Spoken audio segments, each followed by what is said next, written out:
ભાવનગરમાં મુસ્લિમ ધોબી સમાજના પ્રતિનિધિ તરીકે કલેક્ટરને રજૂઆત કરવામાં આવી હતી કે ગરીબ મુસ્લિમ ધોબી સમાજ અને સમાજના શૈક્ષણિક, આર્થિક અને સામાજિક પ્રશ્નોનું નિરાકરણ થતા માટે સમક્ષ રજૂ કરી પડતર પ્રશ્નો તરફ લઈ કલેક્ટરને રજૂઆત કરવામાં આવી હતી।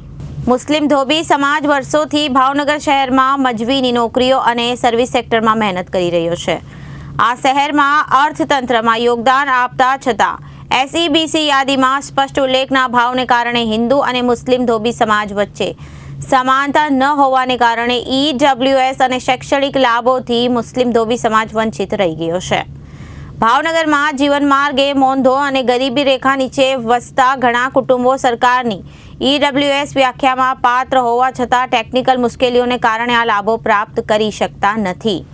ભાવનગર જિલ્લામાં મુસ્લિમ ધોબી સમાજનું વિશેષણ સર્વેક્ષણ કરાવવામાં આવે જેથી આ વિસ્તારના સામાજિક, શૈક્ષણિક અને આર્થિક પડકારોનું મૂલ્યાંકન કરી શકાય। SEBC યાદીમાં હિન્દુ અને મુસ્લિમ ધોબી સમુદાય માટે સ્પષ્ટ ઉલ્લેખ કરવામાં આવે છે। સમુદાયના સમાન લાભો મળી શકે છે। EWSના પ્રમાણપત્ર માટે તાત્કાલિક ઠરાવ જારી કરવામાં આવે જેથી ગરીબી રેખા નીચેના કુટુંબો રાજ્યની શૈક્ષણિક અને આર્થિક યોજનાઓનો લાભ મેળવી શકે। રજૂઆત કરવામાં આવી હતી। સરકારશ્રીને અને કક્ષાએ યોગ્ય રાહેથી તાત્કાલિક ધ્યાન આપવા વિનંતી કરવામાં આવી હતી અને યોગ્ય પગલાં લેવા વિનંતી કરાઈ હતી જેથી ભાવનગર શહેરના હિન્દુ ધોબી સમાજના ન્યાય મળે તે માટે મુસ્લિમ ધોબી સમાજના લોકોને ન્યાય મળે તેમાં પ્રગતિના માર્ગે આગળ વધી શકે।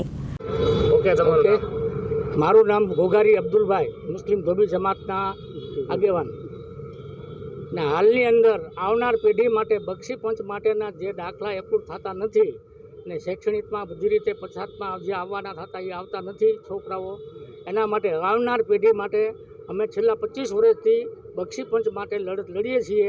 આની અંદર ઓનલી ફોર ધોબી લખેલું છે પણ ધોબી તરીકે એમાં મુસ્લિમ ધોબીને દાખલો આપવામાં આવતો નથી। તો હવે મુસ્લિમ ધોબીના દાખલા માટે ભાવનગરની પણ ગુજરાતના દરેક જિલ્લાઓમાંથી ને શહેરોમાંથી આવેદનપત્ર કલેક્ટર સાહેબને આપવામાં આવ્યા છે જેથી મુખ્યમંત્રી સાહેબને ખાસ વિનંતી કરીને કહેવામાં આવે કે હવે અમને ગણો, અમે બધાની સાથે છીએ જ પહેલેથી, પણ વચ્ચેથી અમને ડ્રોપ કરી નાખવામાં આવ્યા છે। હવેથી અમને રેગ્યુલર બધાની સાથે જેમ કે હિન્દુ ધોબીને જેમ દાખલા આપવામાં આવે છે તેમ મુસ્લિમ ધોબીના આવનાર પેઢી ભણતા વિદ્યાર્થીઓને જે લાભો મળતા થાય એ આ દાખલાથી વંચિત ન રહે એટલા માટે અમારા દાખલાની ખાસ જરૂર હોવાથી બચ્ચાઓને આગળ ભણવામાં મદદરૂપ થાય એના માટે અમે જય હિન્દ જય Bharat. Reporter Firoz Malek, ABC news, Bhavnagar.